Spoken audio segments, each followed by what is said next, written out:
Antes de começarmos, digam nos comentários de qual cidade estão assistindo. E no final, não se esqueçam de avaliar a história de 0 a 10. Aproveitem! Às 6 da manhã de uma terça-feira, o condomínio Alphaville 1, em Barueri, já estava acordado no seu ritmo silencioso e caro.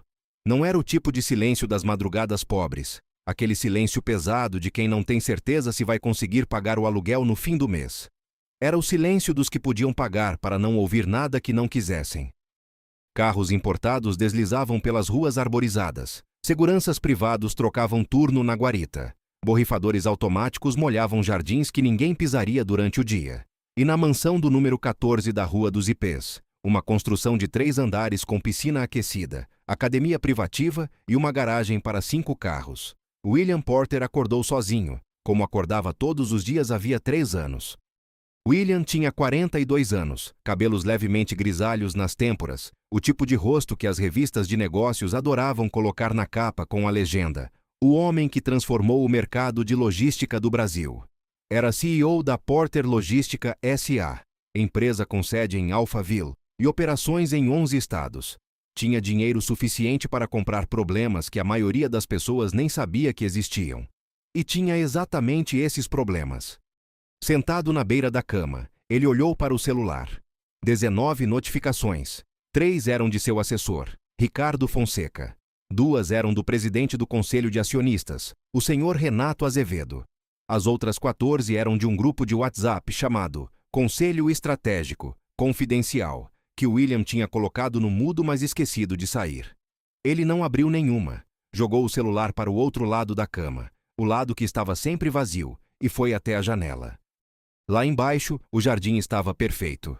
Tudo estava perfeito. E William Porter sentia, com aquela precisão incômoda que só os solitários desenvolvem, que perfeição demais é apenas outro nome para vazio.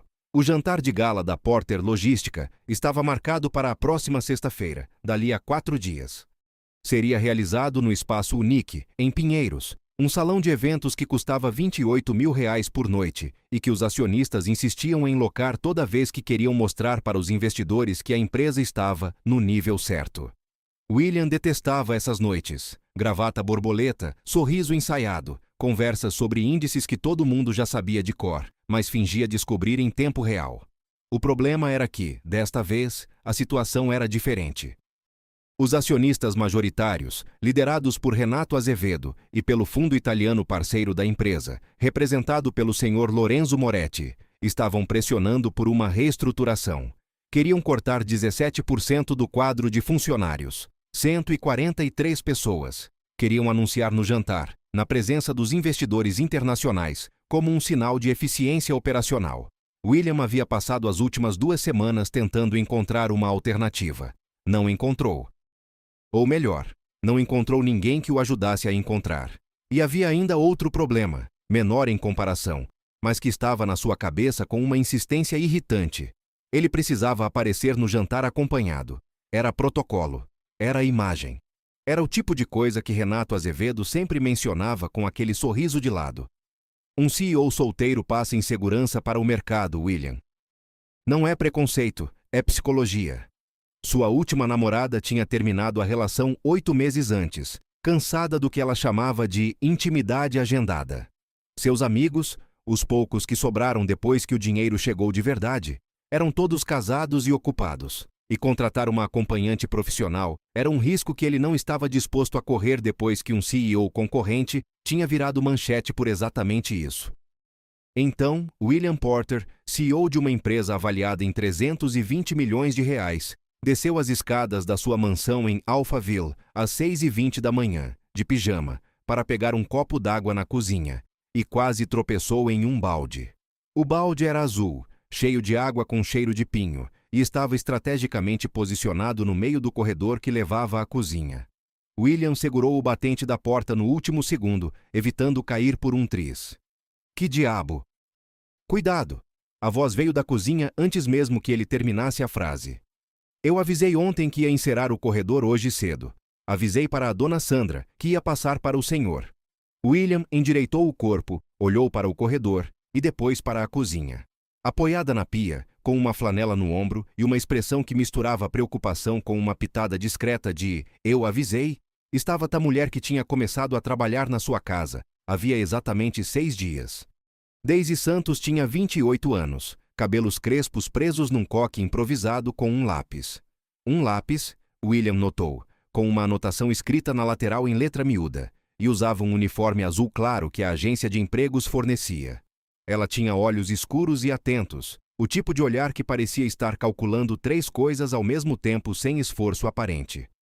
Dona Sandra não me avisou nada, disse William, ainda olhando para o balde como se ele tivesse aparecido por conta própria. Acredito, respondeu Daisy, sem ironia, mas sem subserviência também. A Dona Sandra esquece o café no fogão toda segunda-feira. Um aviso verbal provavelmente tem vida útil de 40 minutos com ela. William a olhou. Daisy sustentou o olhar por um segundo, depois desviou para o balde. Se o senhor quiser passar, é só pisar na beirada da parede, do lado direito. A cera ainda não secou no centro. Ele passou pela beirada, pegou o copo d'água e saiu da cozinha sem dizer mais nada. Mas na escada de volta para o quarto, sem saber exatamente por quê, ele pensou na forma como ela tinha dito aquilo. Sem nervosismo, sem aquela pressa de se justificar que as pessoas costumam ter quando falam com ele. Como se fosse simplesmente uma troca de informações entre 2 adultos. Ele não sabia o nome dela ainda. Tinha visto o contrato assinado pela agência, um documento de 2 páginas, mas não tinha lido além das primeiras linhas. De volta no quarto, ele pegou o celular e abriu o aplicativo de contratos digitais. Procurou o arquivo. Daisy dos Santos Oliveira. 28 anos. Barueri, SP. Ele fechou o aplicativo. Naquele momento, o celular vibrou. Era Ricardo Fonseca, seu assessor. William, precisamos conversar antes do jantar. Renato quer que você chegue acompanhado. Está insistindo muito nisso. Me liga. William ficou olhando para a mensagem por um longo tempo. E então, com a lentidão de quem está considerando uma ideia que sabe que é completamente absurda, ele começou a descer as escadas de novo. Daisy estava esfregando o piso do corredor com movimentos circulares, de joelhos, quando ouviu os passos voltarem. Ela não levantou a cabeça imediatamente. Nos 6 dias que estava naquela casa, já tinha aprendido que William Porter era um homem de hábitos precisos e comunicação escassa. Ele pedia café às 7, almoçava às 12h30 pontualmente mesmo quando estava em reuniões por vídeo, e tinha o costume de andar de um lado para o outro no escritório do 2º andar, quando estava pensando em algo difícil. Ela ouvia os passos cadenciados através do teto quando trabalhava no andar de baixo. Mas os passos que desciam agora eram diferentes. Eram mais lentos, indecisivos. Ela ergueu os olhos. William estava parado no início do corredor, de pijama, o copo d'água ainda na mão, com uma expressão que ela não conseguiu classificar de imediato.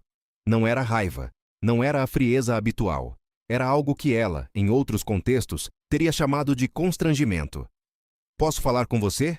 Ele disse. Pode sim, senhor. Pode levantar.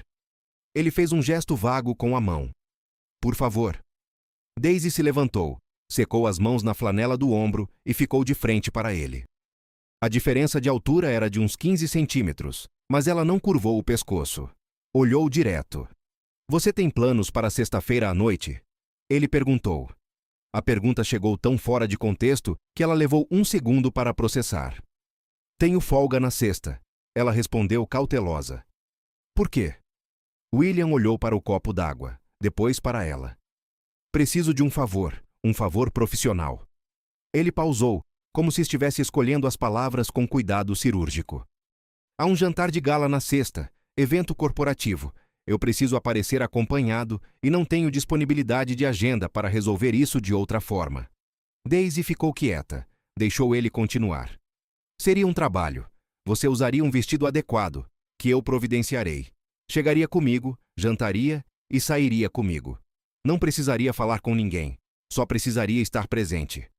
Ele colocou o copo sobre o aparador do corredor e enfiou as mãos nos bolsos do pijama. Eu pagaria R$5.000 pelo seu tempo. O silêncio que se seguiu foi suficientemente longo para que o borrifador automático lá fora completasse um ciclo inteiro. R$5.000, repetiu Daisy. Não era uma pergunta. Era ela confirmando que tinha ouvido certo. Isso. Para jantar e ficar em silêncio. Essencialmente sim. Daisy olhou para ele por um momento. Depois olhou para o balde azul ao lado da parede. Depois olhou para as próprias mãos, ainda levemente úmidas. R$ 5.000 era o equivalente a 2 meses e meio do salário que a agência pagava. Era o valor exato que faltava para ela quitar a dívida do cartão que tinha explodido quando sua mãe tinha precisado de um procedimento dentário de urgência em novembro. Era um número concreto que resolvia um problema concreto. Mas havia algo na forma como ele tinha dito, não precisaria falar com ninguém, que ficou raspando na cabeça dela como uma pedra no sapato. Que tipo de jantar é esse? Ela perguntou. Corporativo, acionistas, investidores, alguns parceiros internacionais. Sobre o que vão falar? Ele franziu levemente o senho. Claramente não era a pergunta que esperava. Estratégia da empresa. Por quê? Só quero entender o contexto, disse ela, com a mesma tranquilidade com que tinha dito para ele pisar na beirada do corredor. Aceito. Mas quero deixar claro, se alguém me fizer uma pergunta direta, eu vou responder. Não vou ser rude, não vou criar problema, mas também não vou fingir que sou muda. William a estudou. Ninguém vai falar com você além de um boa noite. Então não há problema, disse Daisy. Pode me mandar as informações sobre o horário e o endereço. Ele assentiu uma vez, pegou o copo do aparador e subiu as escadas. Daisy voltou para o balde. E enquanto esfregava o piso com movimentos circulares, sentiu algo que não conseguiu nomear direito. Não era exatamente ansiedade. Não era exatamente empolgação. Era algo mais parecido com aquela sensação de quando você está em pé na beira de uma piscina e sabe que a temperatura da água vai te surpreender, mas pula mesmo assim. O que viria a seguir, Daisy ainda não tinha como imaginar. Mas aquele balde azul no corredor de Alphaville seria, anos depois, a coisa mais importante que ela colocaria no meio do caminho de alguém. Na quinta-feira de manhã, uma caixa da Daslu chegou à mansão. Dentro havia um vestido verde esmeralda, de seda italiana, com decote discreto e corte reto, o tipo de peça que não gritava dinheiro, mas sussurrava de uma forma que todo mundo ouvia. Havia também um par de brincos de ouro fosco, uma clutch pequena e uma nota manuscrita de Ricardo, o assessor de William, que dizia apenas: tamanho M conforme instrução, sapato sugerido, escarpão preto, salto médio. Qualquer problema, ligar para o número abaixo. Daisy desdobrou o vestido na cama do seu apartamento, em Jardim Silveira, um bairro de Barueri, que ficava a exatos 18 minutos de carro de Alphaville, mas que poderia muito bem ser outro país. O apartamento tinha 2 quartos, uma sala pequena com uma janela que dava para o muro do vizinho, e uma cozinha onde a geladeira zumbia num tom que ela já não ouvia mais de tanto que tinha virado trilha sonora da vida dela. Morava ali com sua mãe, Dona Cida, uma mulher de 56 anos que tinha passado a vida inteira como cozinheira em restaurante e que agora sofria com dores no joelho que atrasavam cada vez mais o ritmo, mas não paravam. Que vestido é esse? Dona Cida apareceu na porta do quarto, com uma xícara de café nas mãos e os óculos de leitura na ponta do nariz. Você ganhou na loteria? Não, mãe. É trabalho. Trabalho de empregada doméstica não vem com vestido de R$ 1.000. 10.000, disse Daisy, olhando a etiqueta que ainda não tinha tirado. Dona Cida entrou no quarto, pegou a etiqueta, olhou, devolveu com cuidado. Que trabalho é esse, Daisy dos Santos Oliveira? Daisy explicou, a versão resumida. O jantar, o acompanhamento, os R$ 5.000. Omitiu a parte sobre o fique em silêncio, porque sabia que ia ouvir um sermão. Dona Cida ficou quieta por um tempo que Daisy conhecia bem. Era o silêncio de quem está organizando as palavras para dizer algo importante sem soar exagerada. Esse homem é casado? Foi o que ela perguntou. Não. Namorando? Não. Problema com bebida? Drogas? Mãe. É um evento corporativo em Pinheiros. Não é um cativeiro. Dona Cida olhou para o vestido uma última vez. Você vai arrasar, disse ela, e voltou para a cozinha com a xícara de café. Na sexta de tarde, às 16 horas, enquanto Daisy se arrumava no banheiro pequeno do apartamento, ela abriu o aplicativo de notícias no celular. Hábito antigo, de quando ainda sonhava em trabalhar na área que tinha estudado. Digitou o nome da empresa, Porter Logística S.A. Os resultados foram rápidos. 3 artigos do último mês, 2 sobre crescimento operacional. E um, publicado 2 dias antes, com a seguinte chamada: Porter Logística deve anunciar reestruturação com corte de até 17% do quadro. Fontes internas confirmam pressão de acionistas estrangeiros. Ela leu o artigo inteiro. Depois fechou o celular. Olhou para o próprio reflexo no espelho do banheiro por um longo momento. E então colocou o batom. O espaço Unique ficava numa rua de paralelepípedo em Pinheiros, discreto por fora como só os lugares caros conseguem ser. Uma fachada de concreto aparente, uma placa de aço escovado com o nome em letras minúsculas, e um porteiro de terno que abria a porta com a expressão de quem fez um curso para isso. O carro de William, um Mercedes GLE cinza grafite, parou na frente às 21 horas em ponto. Ricardo, o assessor, tinha viajado de São Paulo para Barueri para vir no carro junto e fazer o briefing no caminho. Era um homem de 35 anos, magro, com óculos de armação fina e o hábito de falar rápido demais quando estava nervoso, o que era essencialmente sempre. Os acionistas majoritários são o Renato Azevedo e o Fundo Moretti Capital, representado pelo Lorenzo Moretti pessoalmente, que veio de Milão para essa reunião, o que é um sinal ruim ou um sinal muito bom dependendo de como você ler, disse Ricardo, sem pausar para respirar. Os outros convidados são investidores locais, alguns diretores regionais da Porter e 2 jornalistas especializados em finanças que o Renato convidou, porque acha que transparência é estratégia de marketing. Daisy, o seu papel é... Eu sei o meu papel, disse Daisy, olhando pela janela enquanto a cidade passava. Fique tranquilo. Ricardo olhou para William com uma expressão que dizia: ela é assim ou é só comigo? William olhou para a frente. Quando o carro parou e o motorista abriu a porta, William desceu primeiro, abotoou o paletó do terno azul marinho e estendeu a mão para ajudar Daisy a sair. Ela segurou a mão dele e saiu. O vestido verde esmeralda capturou a luz da fachada da forma que aqueles tecidos caros sempre fazem, como se a luz não batesse nele, mas nascesse dele. O coque que ela tinha feito era simples, deixando alguns cachos soltos no pescoço, e os brincos de ouro pegavam o reflexo do poste. O porteiro abriu a porta. Ricardo, saindo pelo outro lado do carro, parou por um segundo e ficou olhando. Nossa, ele disse para ninguém em particular. Dentro do salão, a temperatura era controlada, a iluminação era âmbar, e as conversas tinham o volume específico dos ambientes onde as pessoas estão sendo vistas tanto quanto estão vendo.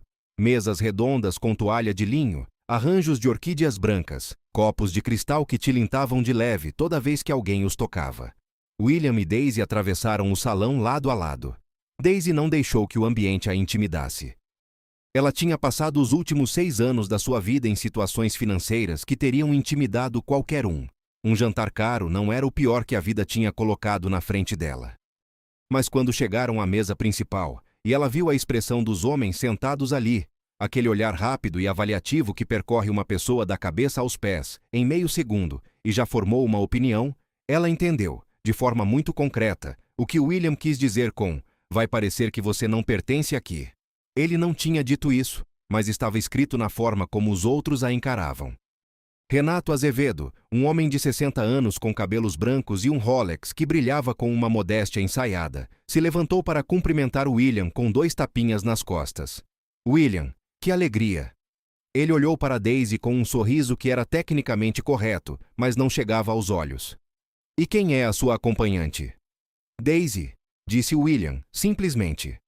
Encantado, Daisy. Renato estendeu a mão. Renato Azevedo. O prazer é meu, disse Daisy, apertando a mão com firmeza. Não com força exagerada, não com a delicadeza submissa de quem quer parecer menor, com firmeza. Renato ficou um segundo mais tempo segurando a mão dela do que o necessário, como se estivesse tentando ler algo na textura do aperto. Lorenzo Moretti, sentado a 2 lugares de distância, levantou os olhos do cardápio e acenou com a cabeça. Um gesto breve, o cumprimento de alguém que guarda energia para o que realmente importa. William puxou a cadeira para Daisy sentar. Ela sentou. E enquanto a primeira rodada de vinhos era servida e as conversas recomeçavam ao redor, ela olhou discretamente para cada rosto à mesa, memorizou os nomes que ouvia e pensou no artigo que tinha lido no banheiro do seu apartamento em Jardim Silveira. 143 pessoas. O que ela ainda não sabia, o que ninguém naquele salão iluminado de âmbar poderia prever, era que, antes daquela noite terminar, o jogo inteiro estaria diferente. A entrada foi servida às 21h30, carpaccio de carne wagyu com alcaparras e lascas de parmesão. A conversa na mesa principal rodou, com a leveza treinada dos que fazem isso a vida toda, Entre comentários sobre o resultado do Ibovespa, uma piada sobre o trânsito da Marginal que todo mundo riu porque todo mundo tinha sofrido nela naquela semana, e a questão velada de quando o Brasil ia finalmente se comportar. Frase que Lorenzo Moretti usou e que os brasileiros à mesa absorveram com um sorriso educado de quem aprendeu a não discutir com dinheiro estrangeiro. Daisy comia em silêncio. Observava. À sua esquerda, o diretor regional da Porter no Nordeste, um homem chamado Fábio Drummond, do Recife, com sotaque forte e a postura de quem está tentando provar algo a todo momento, falava sobre expansão de rotas. À sua direita, William respondia perguntas de Renato com aquela economia de palavras que ela já tinha identificado como característica dele, não frieza, precisão. Foi no intervalo entre a entrada e o prato principal que a conversa virou. Renato inclinou-se levemente sobre a mesa, o gesto de quem vai dizer algo importante com o tom de quem está comentando o clima. Lorenzo, acho que este é um bom momento para tocarmos no assunto que todos sabemos que está na mesa. Ele deu uma pequena risada, como se estivesse fazendo um trocadilho genial. Literalmente na mesa. Lorenzo Moretti pousou a faca e o garfo com a precisão de um cirurgião. Ele tinha cerca de 55 anos, cabelos grisalhos cortados curtos, e a energia específica dos italianos que fizeram dinheiro sem precisar mostrar isso o tempo todo. A reestruturação, disse ele simplesmente. A reestruturação, confirmou Renato. William, você tem alguma novidade para nós? William girou levemente o copo de vinho. Ainda estou avaliando as alternativas, disse ele. Alternativas. Renato repetiu a palavra com um tom que sugeria que ela era ingênua. William, a análise foi feita por 3 consultorias diferentes.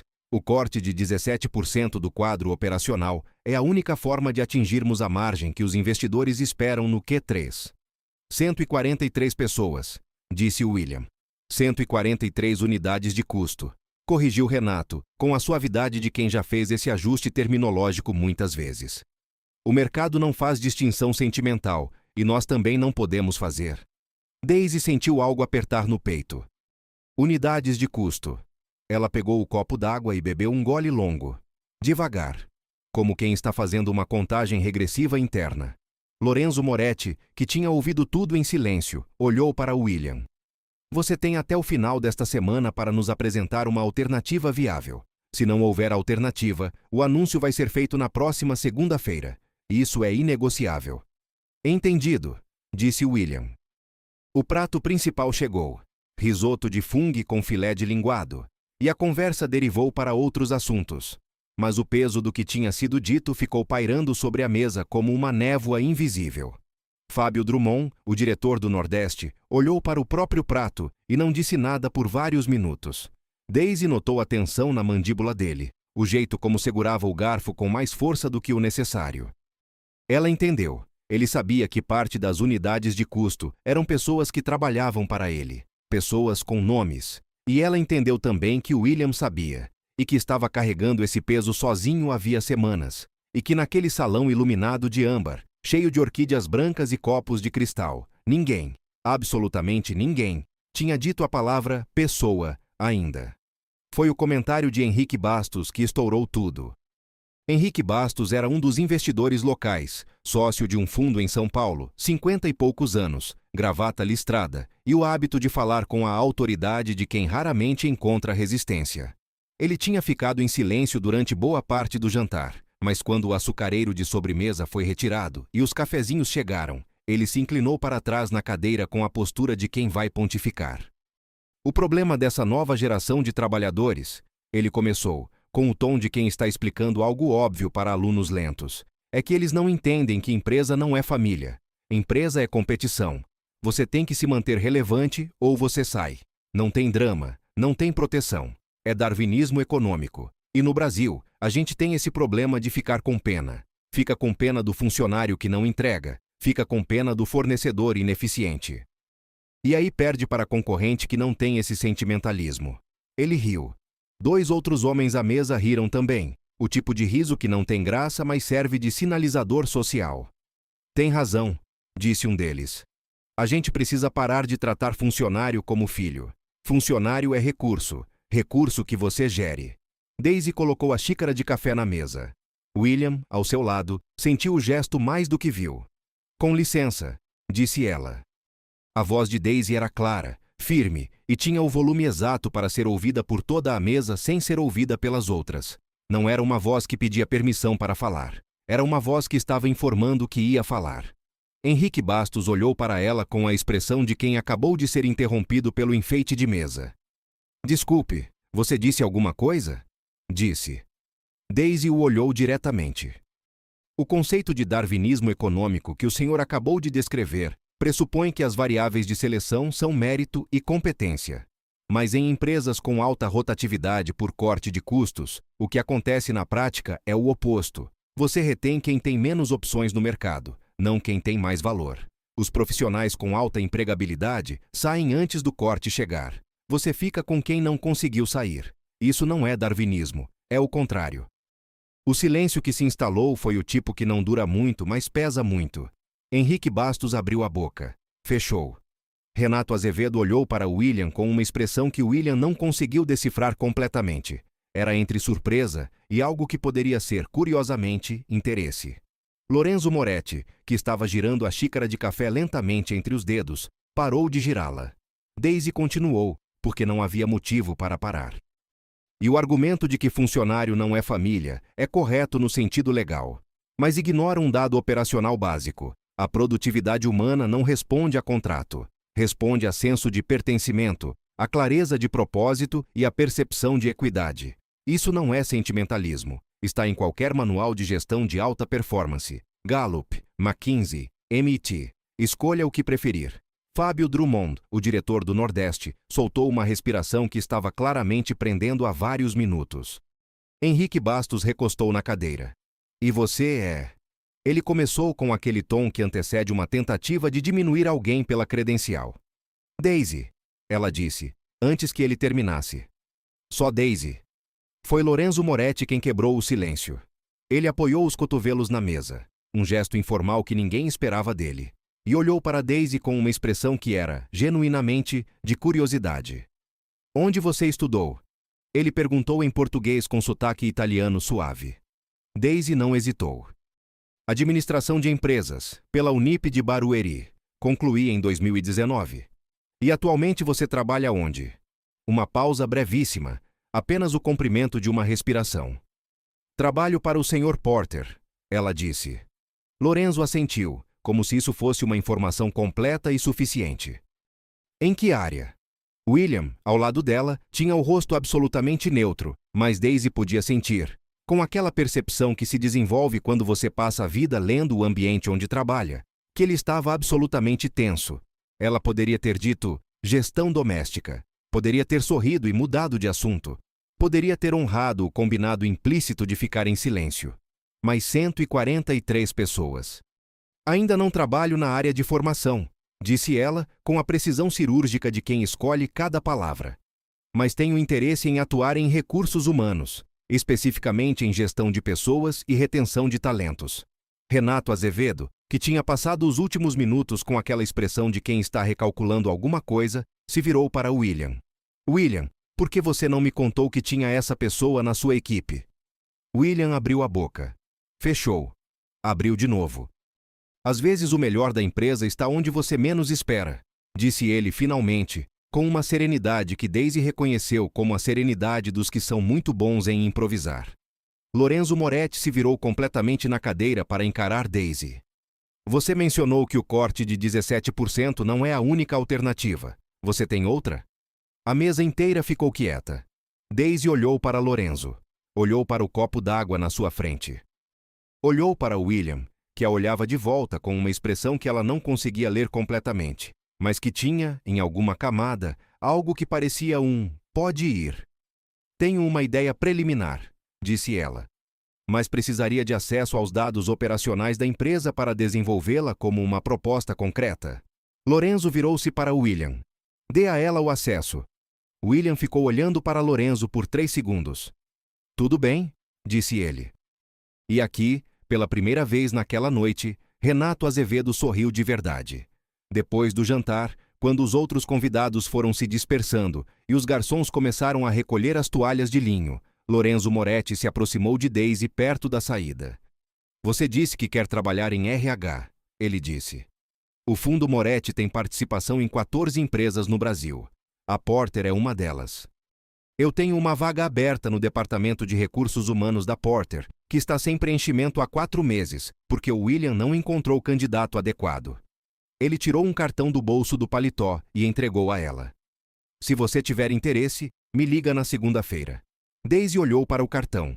Lorenzo Moretti, Moretti Capital, Milão, São Paulo. Vou ligar, ela disse. Lorenzo assentiu e saiu. Daisy ficou parada no meio do salão, com o cartão na mão, enquanto os garçons circulavam ao redor dela como água ao redor de uma pedra. Ela não sabia ainda que aceitar aquele cartão ia custar mais do que qualquer coisa que ela tinha pago até então. No carro de volta, Ricardo ficou no banco da frente ao lado do motorista, porque o clima no banco traseiro estava com uma temperatura que ele, sabiamente, não quis testar. William ficou em silêncio por 15 minutos. Olhando pela janela enquanto a Marginal Pinheiros passava, as luzes dos prédios refletindo na água escura do rio, o trânsito pesado mesmo depois das 11 da noite, São Paulo fazendo o que São Paulo faz melhor, continuar. Você prometeu, disse ele finalmente. Não prometi nada, respondeu Daisy com tranquilidade. Você pediu para eu só sorrir e ficar em silêncio. Eu disse que responderia perguntas diretas se me fizessem, e me fizeram. Você sabe que aquilo foi além de responder perguntas. Sim, foi. Ela não desviou o olhar da janela. Porque o que estava sendo dito precisava de uma resposta, e ninguém na mesa tinha interesse em dar uma. Então eu dei. Você trabalha para mim. Essa noite, trabalhei para você por R$ 5.000. Ela virou a cabeça e o olhou. A partir de segunda-feira, se eu aceitar a proposta do Sr. Moretti, eu vou trabalhar para a Porter Logística. São situações diferentes. William a encarou. Ela o encarou de volta. Eu posso dobrar o valor, disse ele. Que valor? O que o Moretti vai te oferecer? Seja lá qual for, eu dobro, para você desistir da vaga. Daisy ficou quieta por um momento. Por quê? A pergunta era simples demais, e William claramente não esperava ela. Ele abriu a boca, fechou, olhou para a frente. Porque você vai complicar o meu trabalho, disse ele. Ou vou facilitar, disse ela. Depende de como você encarar. O carro entrou na rodovia Castelo Branco, em direção a Barueri. Ricardo, no banco da frente, estava olhando para o próprio celular com a concentração absoluta de quem está fingindo não estar ouvindo nada. Por que você quer tanto essa vaga? Perguntou William, depois de um silêncio. Daisy olhou para a janela. Porque me formei em 2019, e desde então trabalhei como auxiliar de limpeza, operadora de caixa, repositora de estoque e empregada doméstica. Não porque não tenho competência para outra coisa, mas porque a porta da área onde me formei nunca abriu para mim. Ela pausou. O Sr. Moretti acabou de abrir essa porta. Não vou fechá-la porque isso te incomoda. William ficou quieto por um tempo longo. Eu não tenho nada contra você, disse ele finalmente. Eu sei, respondeu Daisy. O senhor tem contra a situação. São coisas diferentes. O carro parou na frente do prédio dela em Jardim Silveira. Daisy abriu a porta, desceu e antes de fechar se virou. Obrigada pelos R$ 5.000, Sr. Porter. E pelo vestido. Uma pausa mínima. Se precisar de um bom currículo para o cargo de RH, pode me pedir. Sei fazer. Ela fechou a porta do carro. Ricardo esperou o prédio engolir a figura dela para se virar para William com uma expressão completamente pasma. Quem é essa mulher? William ficou olhando para a porta fechada do prédio por mais tempo do que era estritamente necessário. Minha empregada doméstica, disse ele. Era, corrigiu Ricardo, baixinho. Acho que era. Daisy ligou para Lorenzo Moretti na segunda-feira às 9h da manhã, como tinha prometido. Na terça, ela assinou o contrato como analista de recursos humanos júnior da Porter Logística S.A., com salário de R$ 4.800, plano de saúde, vale alimentação e a promessa explícita do Sr. Moretti de que teria 3 meses para apresentar uma proposta alternativa ao corte de pessoal. Na quarta-feira, às 8 da manhã, ela entrou pela primeira vez pelo portão principal da sede da Porter, em Alphaville. Não pela porta dos fundos, não pelo estacionamento de serviço, mas pelo mesmo portão de vidro deslizante por onde todos os outros funcionários passavam. com uma pasta debaixo do braço, tênis branco e o cabelo preso num coque mais arrumado que o do balde, mas feito com o mesmo lápis. O porteiro, um homem chamado Seu Newton, 60 anos, bigode branco, a expressão permanente de quem já viu de tudo, a olhou da cabeça aos pés. Primeira vez? Primeira vez, confirmou ela. Andar? Ele perguntou. 12º. RH. Seu Newton assentiu e abriu a roleta. Bom trabalho, ele disse.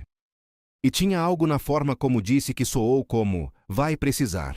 O 12º andar da Porter era um espaço aberto de planta livre, com divisórias de vidro, mesas de trabalho ordenadas e o tipo de ar-condicionado que faz todo mundo usar blusa mesmo no verão paulistano.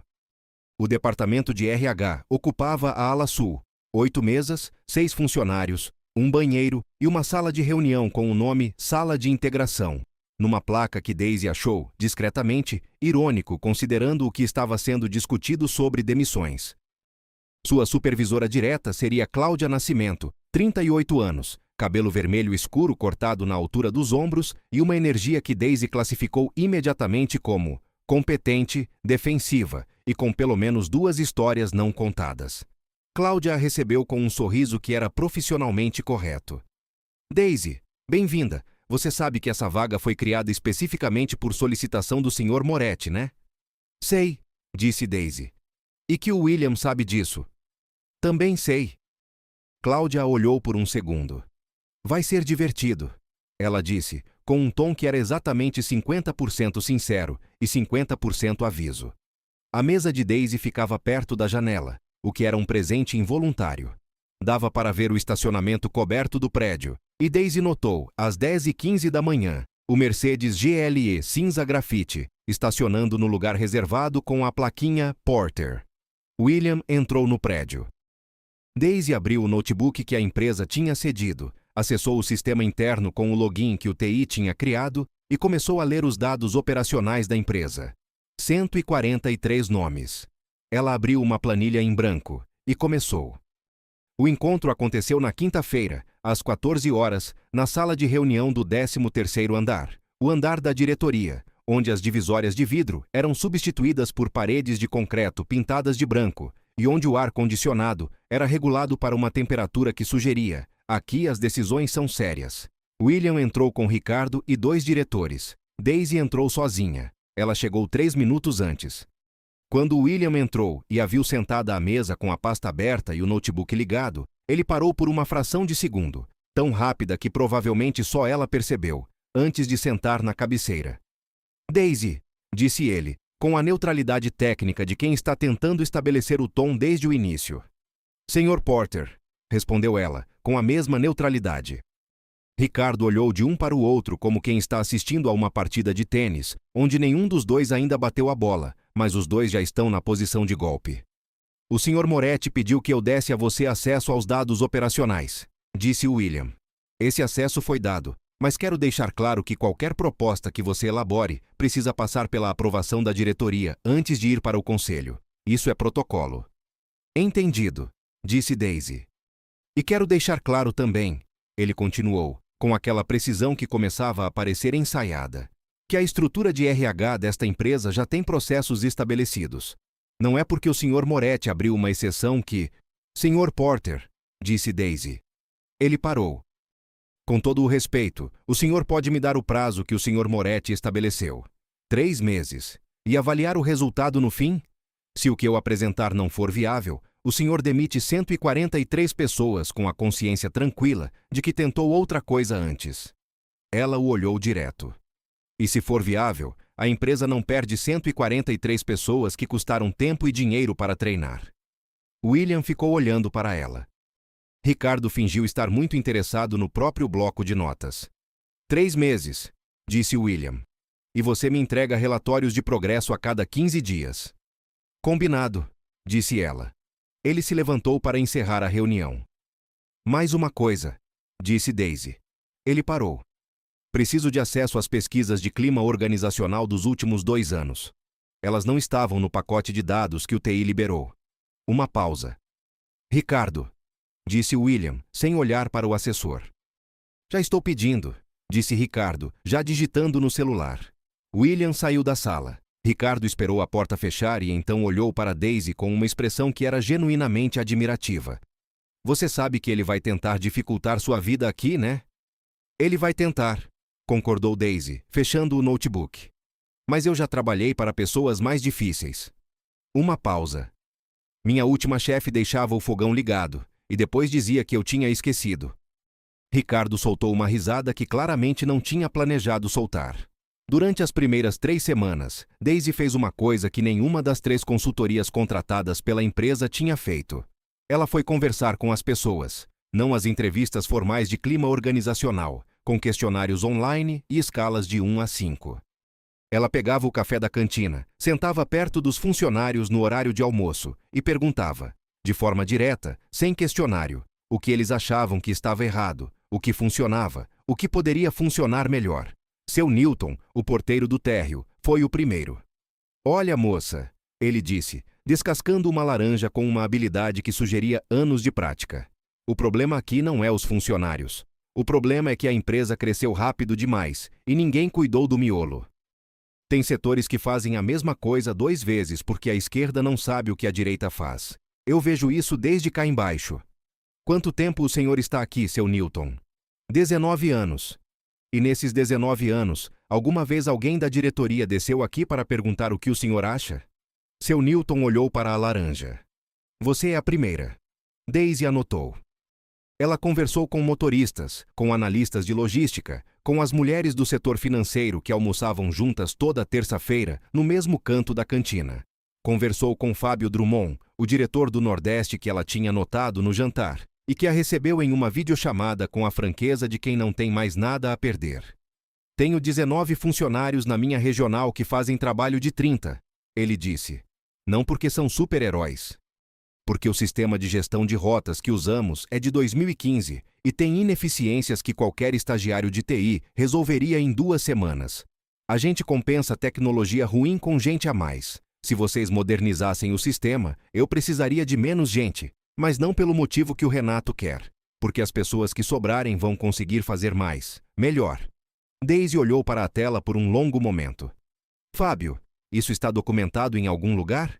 Está na minha gaveta há 2 anos. Enviei um relatório para o William em fevereiro do ano passado. Nunca tive retorno. Ela anotou. À noite, no apartamento de Jardim Silveira, enquanto Dona Cida assistia ao Domingão no volume alto que ela precisava desde que o aparelho auditivo tinha quebrado, Daisy montava planilhas na mesa da cozinha com os dados que ia coletando durante o dia. O que ela estava encontrando não era exatamente o que esperava. A Porter Logística não tinha um problema de excesso de pessoas. Tinha um problema de pessoas nos lugares errados, fazendo processos que eram 2 ou 3 quando poderiam ser 1. Tinha setores com sobrecarga e setores com ociosidade, não porque as pessoas fossem incompetentes, mas porque a expansão rápida dos últimos 5 anos tinha criado uma estrutura que cresceu rápido demais, sem reorganizar o que já existia. Era como uma casa que foi ganhando cômodos, sem que ninguém revisasse a planta. E havia uma outra coisa. Uma coisa que ela tinha começado a notar nos dados financeiros e que não fechava completamente com a narrativa que Renato Azevedo contava para o conselho.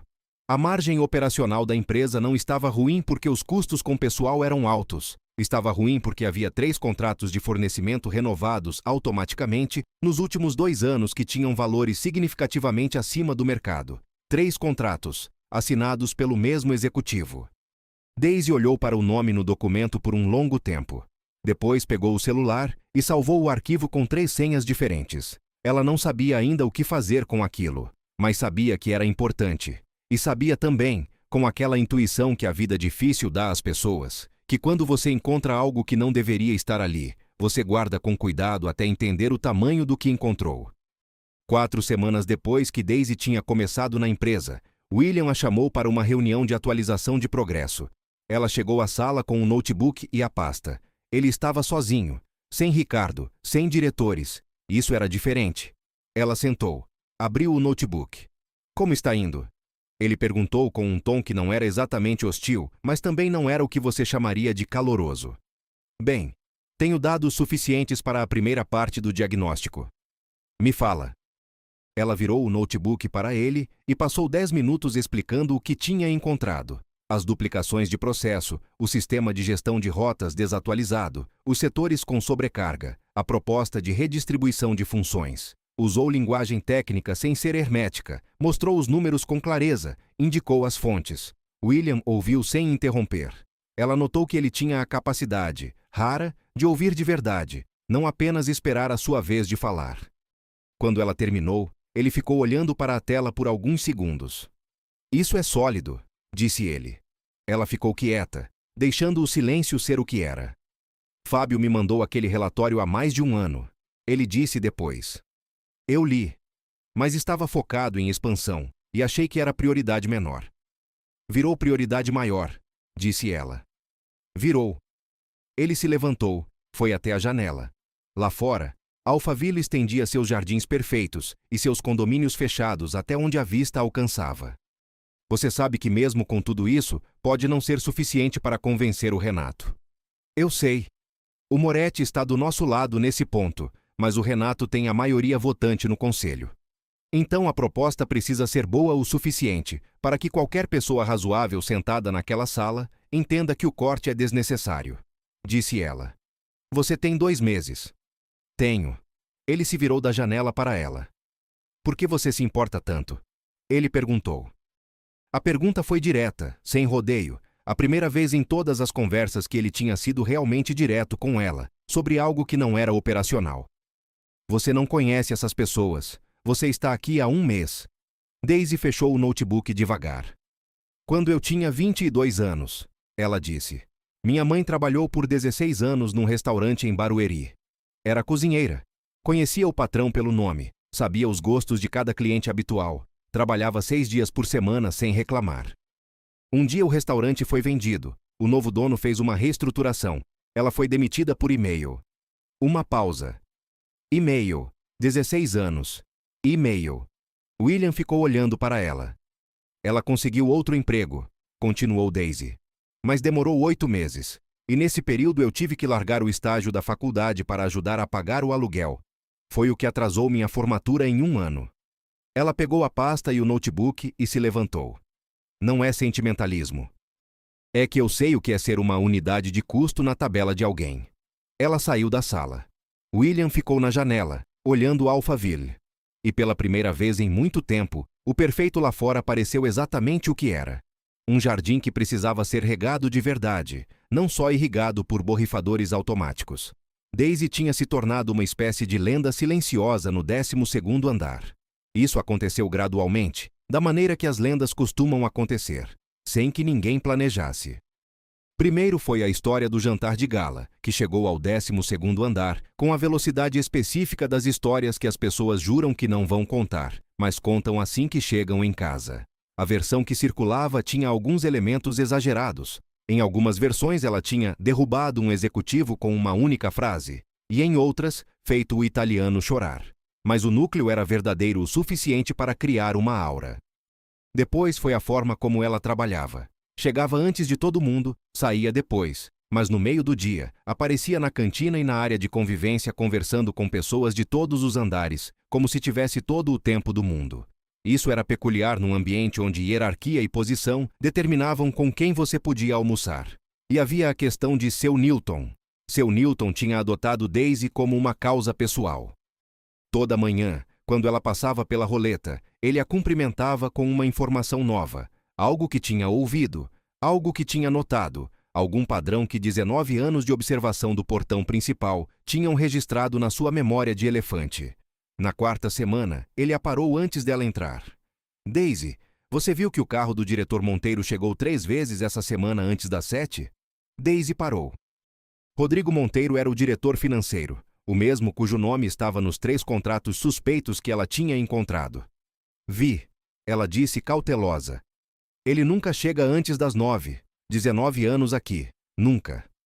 Seu Newton descascou mentalmente aquela informação como descascava a laranja. E fica no telefone lá dentro do carro uns 20 minutos antes de entrar. Daisy ficou olhando para ele. Seu Newton, o senhor alguma vez considerou trabalhar em investigação? Ele sorriu. O primeiro sorriso completo que ela tinha visto nele. Não, mas considerei trabalhar em RH. Ela riu. De verdade, com um dente, O tipo de riso que não tem protocolo e que faz as pessoas ao redor quererem entender a piada. Cláudia, que passava naquele momento com 2 cafezinhos, parou.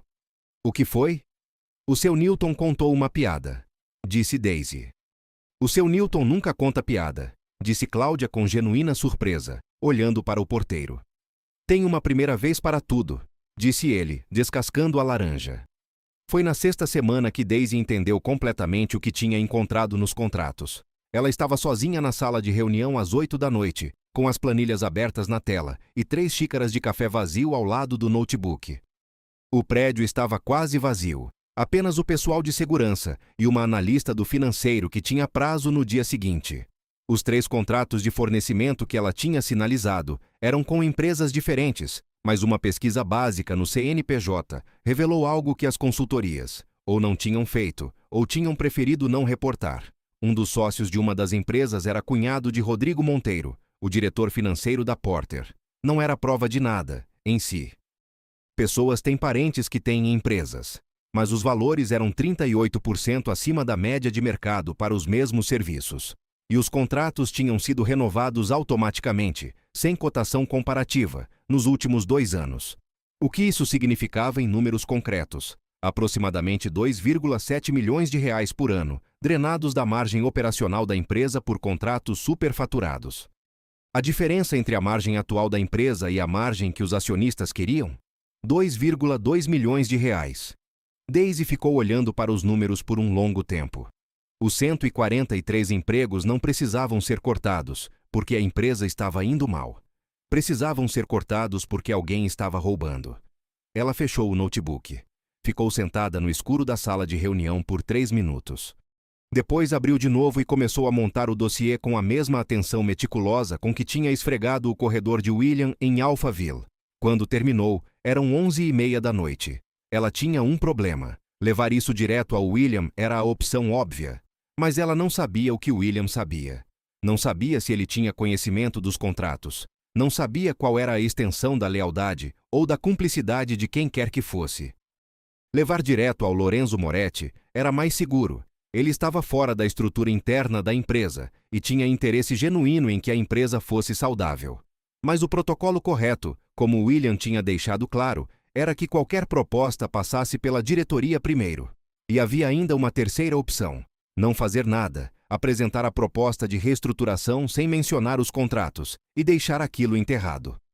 Essa opção durou na cabeça dela exatamente o tempo necessário para ela pensar em seu Newton, 19 anos de portaria, e na mãe dele que provavelmente também tinha sido demitida por e-mail alguma vez.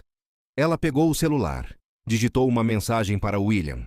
Preciso de uma reunião com o senhor amanhã de manhã, antes de qualquer outra agenda. É urgente e é sobre o diagnóstico financeiro. Não pode esperar. Enviou. A resposta levou 4 minutos. 7h30. Minha sala. Daisy pegou o notebook, a pasta e as 3 xícaras vazias. Jogou as xícaras no lixo, as outras coisas ela levou. E foi para o elevador. O que ela não sabia era que naquele exato momento, Rodrigo Monteiro estava no estacionamento do prédio, no telefone, dizendo para alguém que a nova analista de RH tinha ficado no escritório até meia-noite, olhando para os sistemas financeiros, e que essa pessoa, do outro lado da linha, era Renato Azevedo. A reunião das 7h30 durou 40 minutos.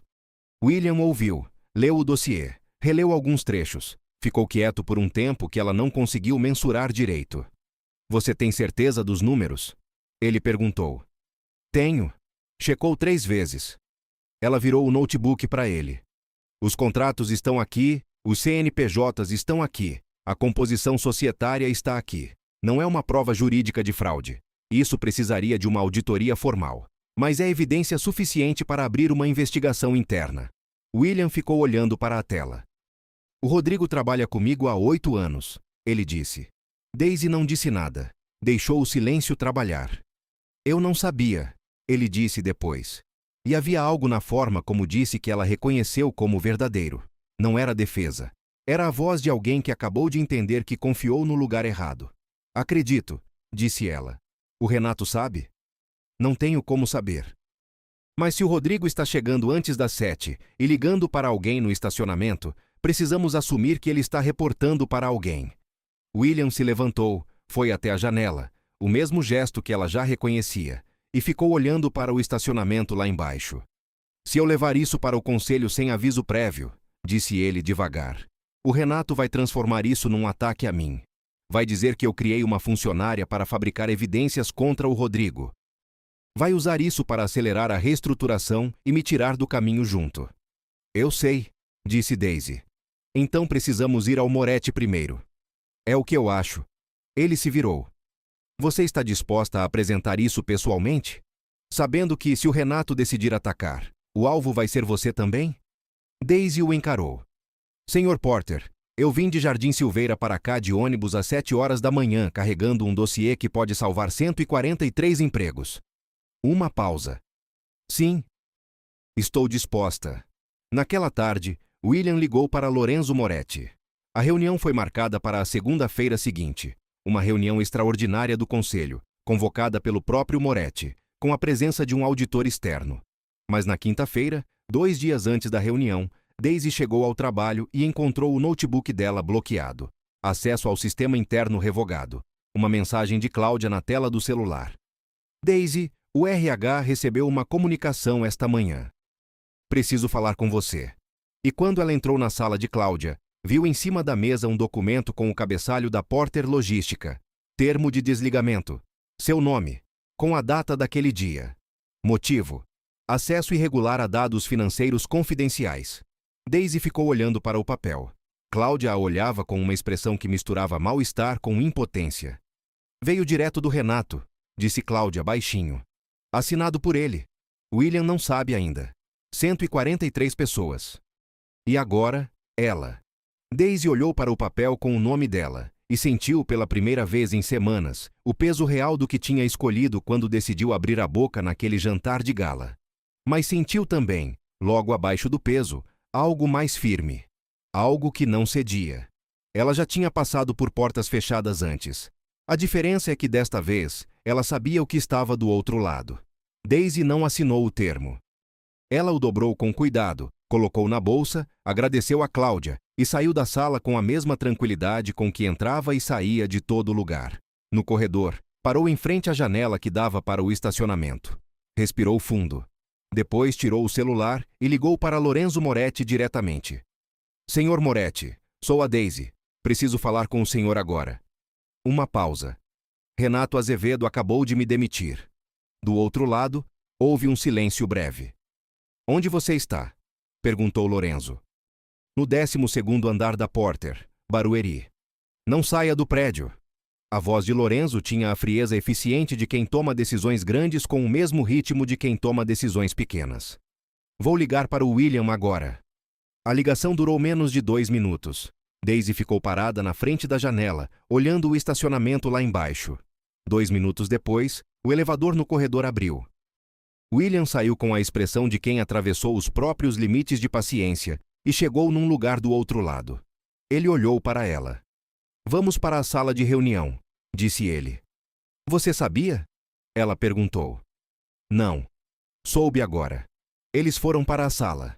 Ricardo estava lá, já no telefone com alguém, e havia uma energia no ambiente que Daisy reconheceu como coisa que não dá mais para voltar atrás. Moretti convocou o conselho para hoje à tarde, disse Ricardo, desligando. Ele ligou para o Renato diretamente. O Renato está sabendo que o dossiê existe. Rodrigo Monteiro? Perguntou William. Está no prédio.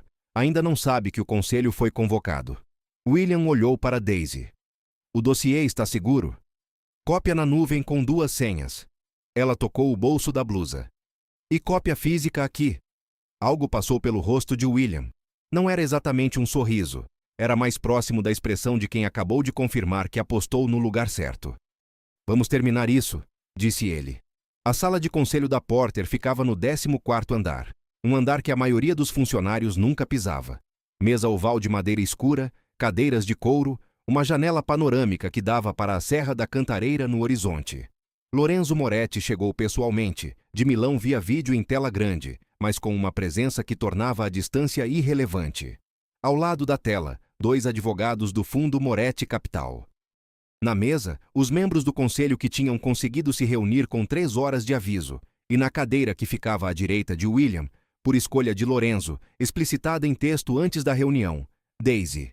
Renato Azevedo chegou por último. Quando viu Daisy na mesa, parou por uma fração de segundo antes de sentar. Era a fração que revelava tudo. Entendo que houve uma convocação extraordinária, disse ele, com o tom de quem está estabelecendo que aquilo é irregular. Houve, confirmou Lorenzo, da tela. Convocada por mim, como titular de 42% do capital votante desta empresa, o que é, conforme o estatuto, suficiente para convocar reunião a qualquer momento. Uma pausa calculada. Renato. Renato assentiu, controlado. Daisy, disse Lorenzo. Você pode apresentar o diagnóstico? Ela abriu o notebook, conectou ao projetor.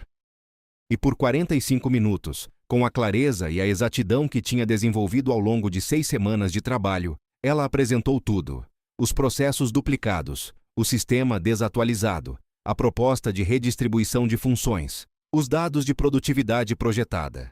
E por último, deixou para o final, como se fosse apenas mais uma parte do diagnóstico, os 3 contratos, os CNPJs, a composição societária, os valores acima do mercado.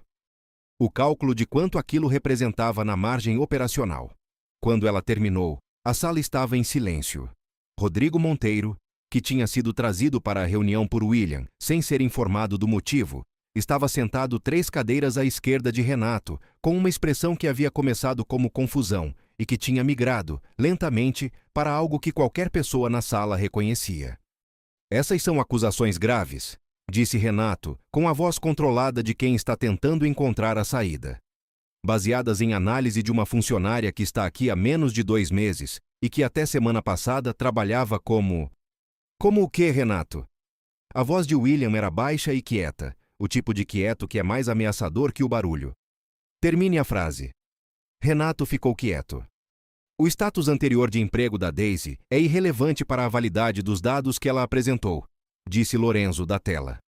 Os números estão corretos. Já pedi a um auditor externo para confirmar na semana passada, quando o William me contactou. Ele pausou. A auditoria confirmou.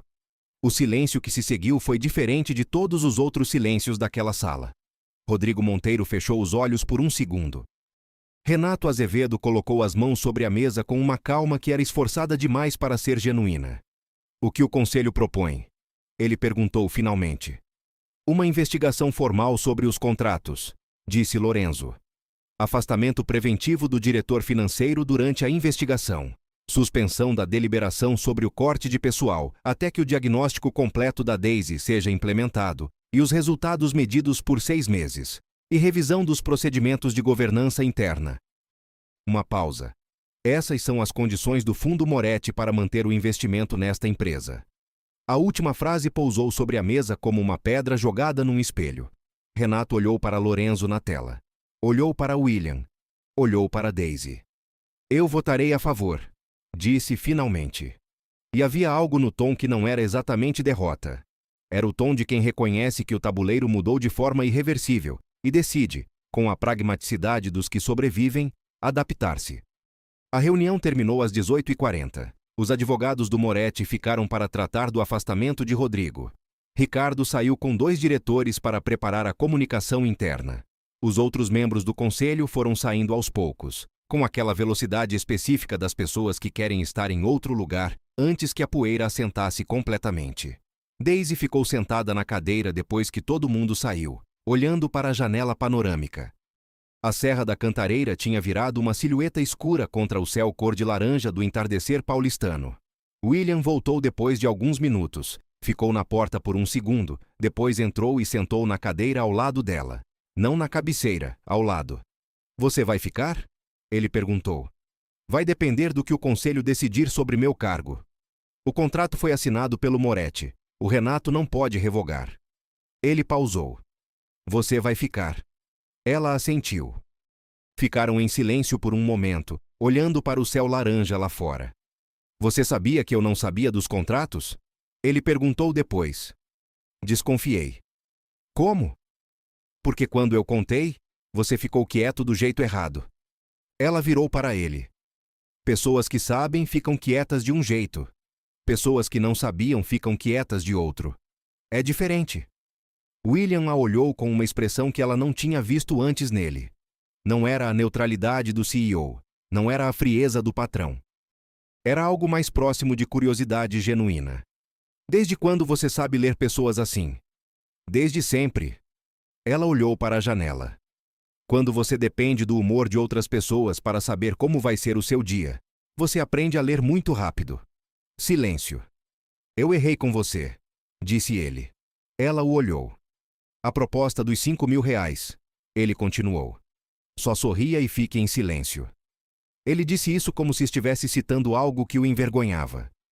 Eu não pensei em você como uma pessoa com competência própria. Pensei em você como uma solução para um problema meu. Isso foi errado. Daisy ficou quieta por um momento. Foi, ela disse. Mas você não me tratou diferente de como o mercado me tratou nos últimos 6 anos. Uma pausa. A diferença é que você, quando viu o que eu podia fazer, não tentou ignorar. Ele ficou olhando para ela. Isso é uma absolvição? Ele perguntou, com um tom que tinha, nas bordas, algo próximo de humor. É uma observação, disse ela. E havia nas bordas dela também algo próximo de um sorriso. Rodrigo Monteiro pediu para conversar com William na manhã seguinte, antes que o afastamento formal fosse processado. William aceitou. Daisy ficou do lado de fora da sala. A conversa durou 20 minutos. Quando William saiu, tinha uma expressão que ela já sabia ler. O jeito quieto de quem entendeu algo que preferia não ter entendido. Mais tarde, sentados os dois na varanda do 14º andar, uma varanda que existia mas que ninguém usava porque ninguém sabia que existia, descoberta por acidente por Daisy numa das suas rondas de diagnóstico, ele contou. O Rodrigo começou a desfalcar os contratos há 2 anos. A filha dele foi diagnosticada com leucemia. Tratamento no Hospital Albert Einstein. Não estava coberto pelo plano de saúde da empresa. William ficou olhando para o jardim lá embaixo. Ele não tinha outra forma de pagar. Daisy ficou quieta. Ele sabia que estava errado, continuou William. E fez mesmo assim, porque a outra opção era perder a filha. Como ela está? Em remissão, desde novembro. Silêncio. O que vai acontecer com ele? Perguntou Daisy. Vai ter que responder pela irregularidade. Não tem como evitar. Mas os advogados do Moretti sugeriram que, dado o contexto, um acordo de ressarcimento gradual seja mais viável do que processo criminal. Ele pausou. Vou apoiar isso. Daisy olhou para ele. Você não tinha obrigação de apoiar. Não. Mas eu tenho obrigação de ser o tipo de empresa que distingue mal feito de mal feito sem alternativa. Ele virou para ela. Aprendi isso recentemente. Ela não disse nada, mas havia algo no silêncio dela que não era a ausência. Era o tipo de silêncio que acolhe. 6 meses depois daquela noite no Espaço Unique, Barueri acordou igual. O metrô lotado, o trânsito na Castelo Branco, os borrifadores automáticos de Alphaville, molhando jardins que ninguém pisaria. Mas dentro da Porter Logística S.A., algumas coisas tinham mudado de forma irreversível. O sistema de gestão de rotas foi modernizado. A implementação levou 2 meses e custou R$430 mil, 1/10 do que seria economizado no primeiro ano de uso. Fábio Drummond, do Nordeste, enviou um e-mail para toda a empresa no dia em que o sistema foi ao ar com o assunto. Finalmente, e 3 linhas de texto. Todo mundo entendeu. A proposta de Daisy para a redistribuição de funções foi implementada em fases, com um programa de capacitação interna que ela desenhou com a ajuda de Cláudia e de seu Newton, que, a pedido de Daisy, foi convidado para 2 reuniões de diagnóstico porque, como ela explicou para o conselho com uma seriedade absoluta, 19 anos de observação de quem entra e sai de uma empresa tem um valor que nenhuma consultoria externa consegue replicar. Nenhuma das 143 pessoas foi. 2 foram promovidas. 11 foram transferidas para cargos diferentes, onde suas competências faziam mais sentido. O restante continuou nos mesmos cargos, mas com processos mais eficientes, metas mais claras e a sensação, que nenhuma planilha mede, mas todo mundo sente, de que alguém tinha, finalmente, prestado atenção. A margem operacional da empresa no 5º mês após a implementação foi a melhor em 4 anos. Renato Azevedo não apareceu na festa de comemoração que a Porter organizou na cantina do 12º andar, numa sexta-feira à tarde, com coxinha, salgado de queijo e o refrigerante que seu Newton tinha solicitado especificamente, porque reunião boa precisa de Guaraná Antártica. Daisy estava na festa. William também. Eles não estavam juntos da forma que as pessoas costumam notar. Não havia nada óbvio, nenhum gesto explícito, nenhuma declaração. Havia apenas a forma como ele se posicionava levemente na direção dela quando alguém falava com ela, e a forma como ela, quando terminava uma conversa, procurava onde ele estava antes de começar outra. Cláudia, que tinha desenvolvido o hábito de observar isso com a discrição de quem faz apostas para si mesma, bebeu um gole de guaraná e disse para seu Newton, baixinho: 3 meses. Seu Newton descascou a laranja. 2, disse ele. 1 ano depois do jantar de gala no Espaço Unique, William Porter apareceu na capa da Exame com a chamada. O CEO que descobriu que o maior ativo da empresa estava no lugar onde ninguém olhava. A entrevista era sobre gestão de pessoas, sobre o perigo de métricas sem contexto, sobre o que ele chamou de a diferença entre eficiência e inteligência operacional. Em nenhum momento da entrevista, ele mencionou Daisy pelo nome, porque ele tinha perguntado se ela queria aparecer, e ela tinha dito, não. Mas obrigada por perguntar. Na sexta-feira seguinte à publicação da revista, Daisy estava na sua sala, agora uma sala própria, porque a promoção para gerente de desenvolvimento humano tinha chegado no 9º mês, aprovada por unanimidade pelo conselho, incluindo Renato Azevedo, que tinha votado a favor com a expressão de quem cumpre um acordo tácito. Quando William bateu na porta, ela ergueu os olhos. Pode entrar. Ele entrou. Ficou de pé perto da porta, as mãos nos bolsos do terno, com aquela expressão que ela já sabia ler completamente. Era a expressão de quando ele estava prestes a dizer algo direto, mas estava calculando a abertura. Tem um jantar na sexta que vem, ele disse. Evento do setor.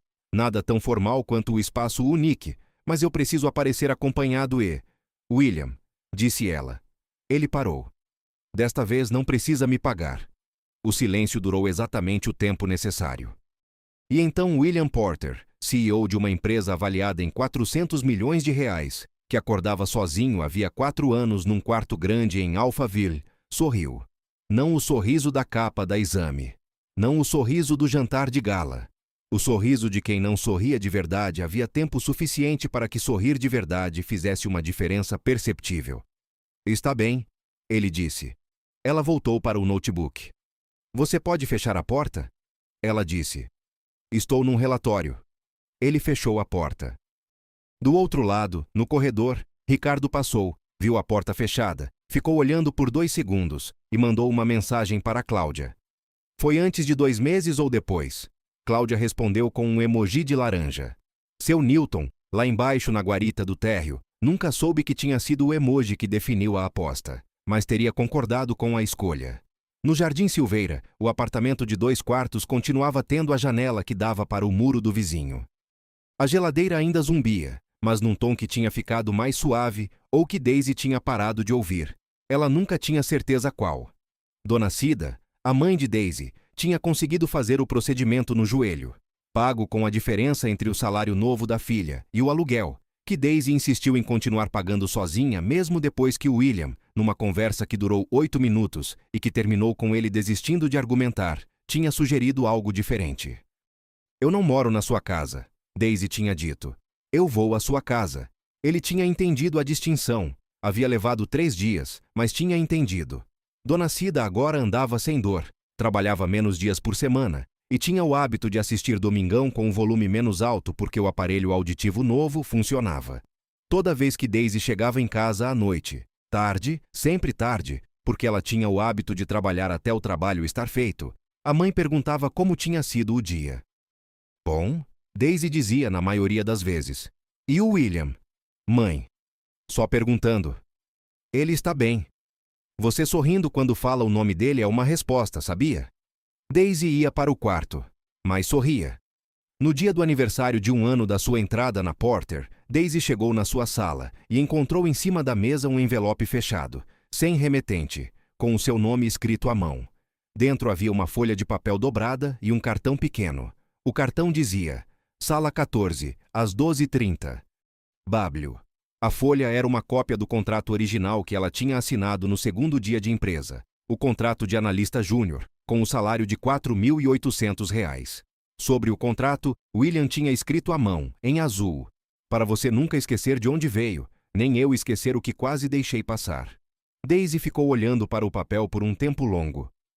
Depois dobrou com cuidado, colocou no bolso da blusa, o mesmo lugar onde tinha guardado o dossiê, meses atrás, e foi para a janela. Lá fora, Alphaville se estendia nos seus jardins perfeitos, mas havia algo diferente agora na forma como ela olhava para aquela perfeição. Não era a distância de quem está do lado de fora olhando para dentro. Era a perspectiva de quem entrou, olhou ao redor e escolheu mudar o que precisava ser mudado. Às 12h30, ela desceu para a sala 14. William estava lá, com uma mesa arrumada e o cafezinho da cantina do 12º, não de restaurante caro, não de hotel, o cafezinho de plástico da cantina que ela tinha começado a tomar toda manhã com seu Newton, e uma expressão que não precisava de nenhuma das palavras que ele estava claramente preparado para dizer. Você não precisava de uma sala reservada para isso, disse ela quando entrou. Eu sei, disse ele. Mas eu quis. Ela sentou. Ele sentou. E ali, na sala de reunião sem nome do 12º andar de uma empresa de logística em Barueri, com o cafezinho de plástico e a vista do estacionamento coberto, William Porter disse o que levava meses tentando encontrar a forma certa de dizer. E Daisy ouviu, e respondeu. E o que ela respondeu? Bem, isso fica entre eles e o cafezinho.